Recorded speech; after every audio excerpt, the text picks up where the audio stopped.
Bienvenida, bienvenido a esta exploración. Hoy nos vamos a meter con un material de audio, pues, bastante particular, ¿no? Son extractos de Cómo lograr todo lo que te propones de Alex Day. Es una grabación muy motivacional, llena de historias personales, algunas bien intensas, y bueno, lo que él llama estrategias para cambiar. Exacto. Y la idea hoy es, pues, desentrañar un poco esas ideas clave que presenta Day. Sobre todo lo de la transformación personal, la motivación, el poder de la mente, que le da mucha importancia, y cómo él dice que puedes alcanzar tus metas. Vamos a ver su historia, sus métodos, el mensaje central. Sí, es como, bueno, él lo presenta como un camino muy claro. Definitivamente. Analizaremos su visión de cómo superar la adversidad, por qué es tan importante para él definir objetivos y las herramientas mentales que propone. Es un estilo, pues, muy directo, sin rodeos y con mucha energía, eso sí, basado en su propia vida, claro. De acuerdo, pues entrémosle. El material arranca. Arranca fuerte, con una historia personal de Alex Day que sí impacta. Cuenta algo que le pasó a los 16 años, un momento que describe como de desesperación total, donde intentó quitarse la vida. Se aventó contra unos ventanales. Sí, es una descripción muy cruda, muy vívida. Detalla cómo se rompió los brazos, las venas, cómo ni su amigo ni un vecino podían con él. Ajá. Luego la ambulancia, la policía. Dice que necesitaron 6 personas para someterlo y llevarlo al hospital. Imagínate. Y que una transfusión le salvó la vida. Exacto. Y él presenta eso no como una tragedia nada más, sino como el punto de quiebre, ¿no? El momento que lo obligó a repensar todo. Es un inicio que busca atrapar la atención de inmediato, sin duda. Sí, es muy potente como inicio. Y justo después de contar eso, hace una aclaración. Dice, ojo, mi mensaje no es político ni religioso. Cierto. Lo plantea más bien como una invitación a pensar, ¿no? A preguntarte, ¿dónde estoy? ¿De dónde vengo? Y sobre todo, ¿a dónde quiero ir? Y ahí conecta con una idea clave para él. Dice que la información que da busca llevar a la reflexión. Ajá. Y es esa reflexión, argumenta, la que mueve a la transformación. No es solo oír, es procesarlo. Y dentro de esa reflexión, pone un énfasis tremendo en definir el qué. O sea, ¿qué quieres exactamente de la vida? ¿Qué necesitas para ser feliz? Sí, insiste mucho en eso. Advierte de los baches emocionales, dice él, la confusión, la depre. De hecho, define la depresión como hundirte dentro de ti mismo. Interesante. Es que para él, esa claridad del qué es básica. Si no sabes a dónde vas, pues cualquier camino te da igual, o peor, te pierdes, ¿no? La falta de objetivo claro es causa de insatisfacción, de andar a la deriva. Y aquí viene una idea que, bueno, de entrada suena rara, ¿no? Dice que felicita a quien ha tocado fondo. ¿Ah, sí? Eso siempre llama la atención. Al que siente que lo perdió todo. Familia, negocio, seguridad. Y uno piensa, ¿pero cómo? ¿Felicitar a alguien así? Su lógica es particular, pero tiene un sentido dentro de su sistema. Argumenta que justo desde ahí, desde lo más bajo, cuando sientes que ya no hay nada que perder, es cuando pueden hacer el impulso más fuerte para levantarte. Dice algo como, todo por ganar, nada por perder. Claro. Desde el fondo, pues. La única opción es ir para arriba. No lo ve como un final, sino casi como una plataforma, ¿sabes? Ya sin miedo a caer más. Es una visión diferente del fracaso. ¿Y cómo sales de ahí? Bueno, ahí es donde contrasta razones y resultados. Las razones para él son, pues, las excusas, ¿no? Exacto. No tengo dinero, no me veo bien, es que mi situación, es que no estudié. Todo eso. Y use una analogía muy de él, muy directa. La de los ombligos, ¿verdad? Esa misma. Dice que las razones son como los ombligos. Todo mundo tiene uno y no sirven para nada. Así directo. Sí, es su estilo. Para él, lo único que vale son los resultados, lo tangible. Entonces, si las razones no valen, ¿por qué la gente no logra lo que quiere? Él lo simplifica, quizá demasiado, a 2 cosas. Sí, es muy tajante en eso. Dice que es por ser tontos o por ser perezosos. Así, sin más. Duro, ¿no? Bastante. Y para lo tonto, que él parece ver como falta de conocimiento o habilidad. Ajá. La solución es capacitarse, aprender, estudiar, escuchar sus audios, por ejemplo. Para lo perezoso, pues, la acción. Moverse. Exacto. Ponte las pilas, levántate temprano, trabaja duro, da el ejemplo. Es un llamado a hacerse responsable totalmente. Y hablando de capacitarse y de cambiar la mente, menciona mucho a Earl Nightingale. Una figura importante en ese mundo, ¿sí? Cita esa frase clave. Eres o te convertirás en lo que pienses la mayor parte del día. Y de ella asegura que él lo ha comprobado. Que en sus, casi 20 años de experiencia hasta ese momento, vio que era cierto. Y lo interesante es cómo conecta eso del pensamiento con algo casi espiritual, ¿no? Menciona lo de la creación en la Biblia. Sí, que Dios creó con la palabra. Hágase la luz. Ajá. Y de ahí razona. Si fuimos hechos a imagen y semejanza, pues también tenemos ese poder de declarar. Para él, una declaración es más que decidir. Es una resolución firme, casi un decreto. Y eso, dice, inicia una cadena. ¿Cuál es esa cadena? ¿Cómo la describe? La pone así, decisión firme, o sea, la declaración. Ok. Eso te lleva a la acción. La acción, si la repites, se vuelve hábito. Y los hábitos al final son los que traen los resultados. Entiendo. Así que en su visión todo empieza en la mente, con esa declaración fuerte. La mente arranca y la acción, pues concreta. Entonces, para ponerlo en práctica, ¿cómo estructura él ese proceso? Lo baja a 3 preguntas, 3 elementos. El qué, el cómo y el quiero. Exacto. Empecemos con el qué. Lo liga a la sabiduría, a tener claro el propósito, saber qué buscas. Y usa esa metáfora de la hada madrina, ¿te acuerdas? Sí, que si te das 5 segundos para pedir un deseo y te quedas pensando. Es que no sabes lo que quieres, dice él. Necesitas esa definición clara, ya. Ok, definido el qué, sigue el cómo. Y eso es la capacitación, el conocimiento, el know-how, ¿no? Ajá. Y ahí usa su propia historia. Dice que él apenas tiene primaria. Cierto. Pero que invirtió mucho, según cuenta, en autoeducarse. Seminarios, libros, estudió por su cuenta psiquiatría, PNL. Insiste en que no es solo la escuela formal. Es buscar el conocimiento práctico y, ojo, aplicar el sentido común.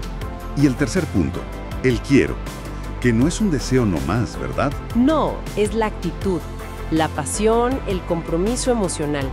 Y aquí es donde dice eso tan fuerte sobre el éxito.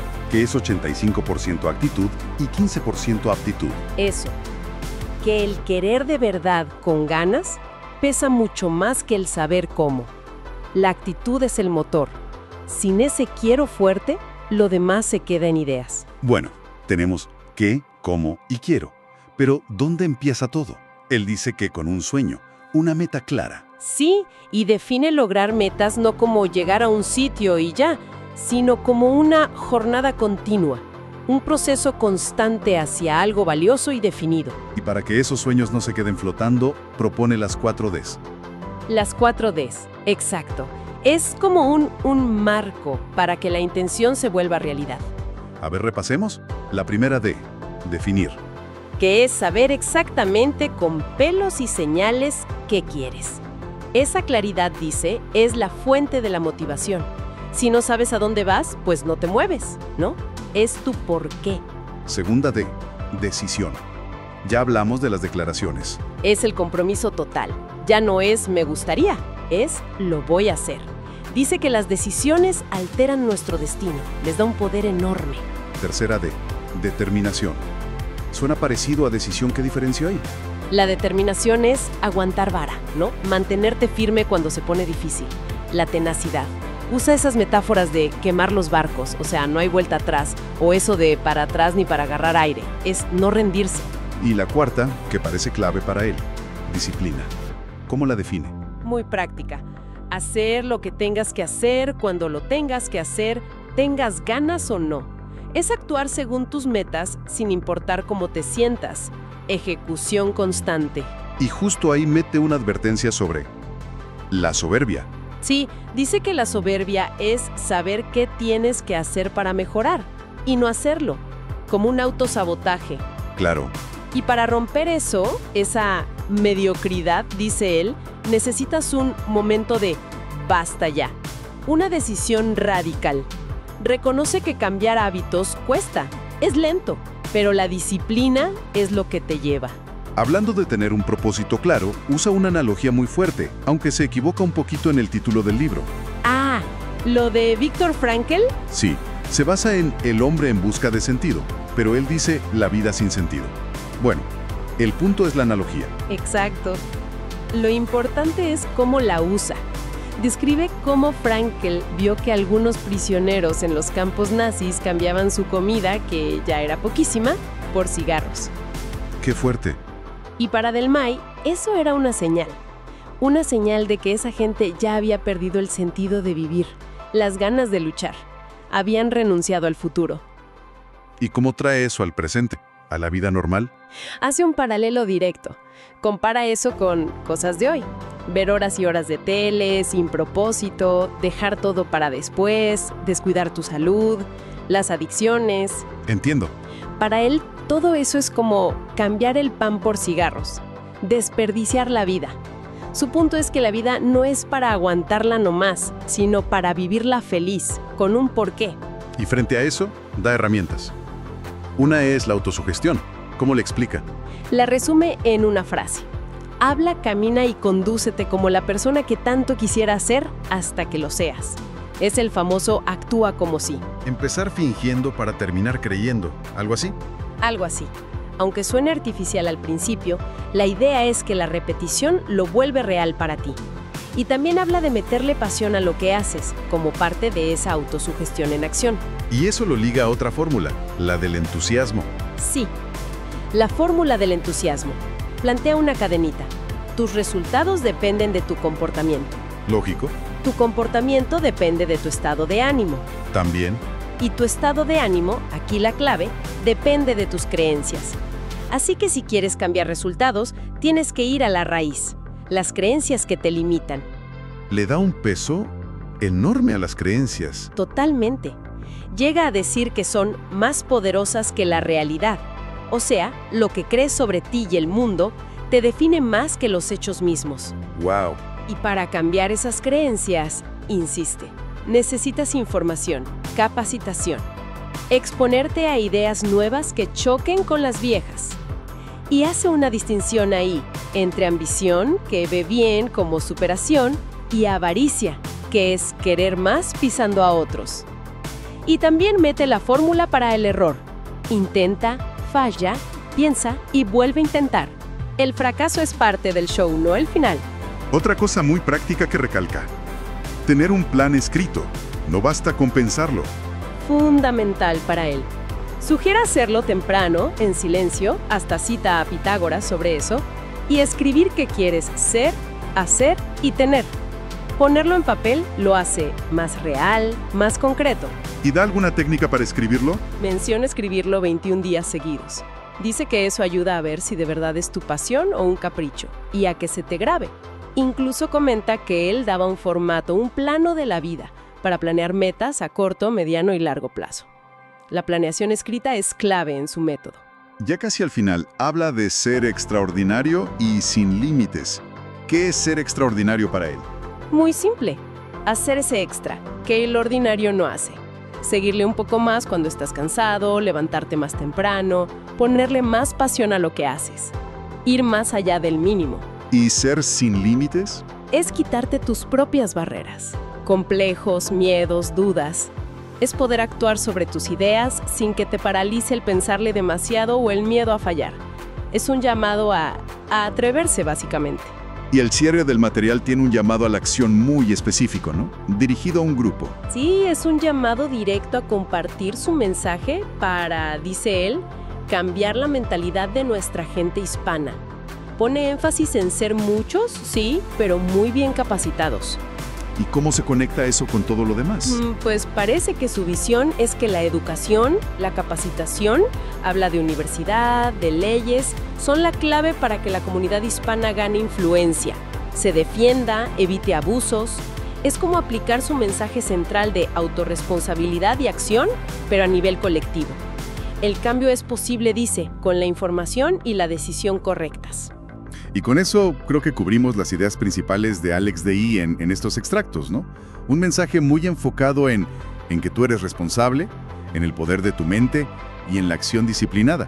Muy insistente. Sin duda, todo gira en torno a transformarte tú mismo a través de creértela, básicamente, y de usar técnicas como definir metas, la autosugestión, manejar tus creencias, y todo soportado por esa historia personal tan fuerte del inicio que funciona como ancla emocional y prueba de su método.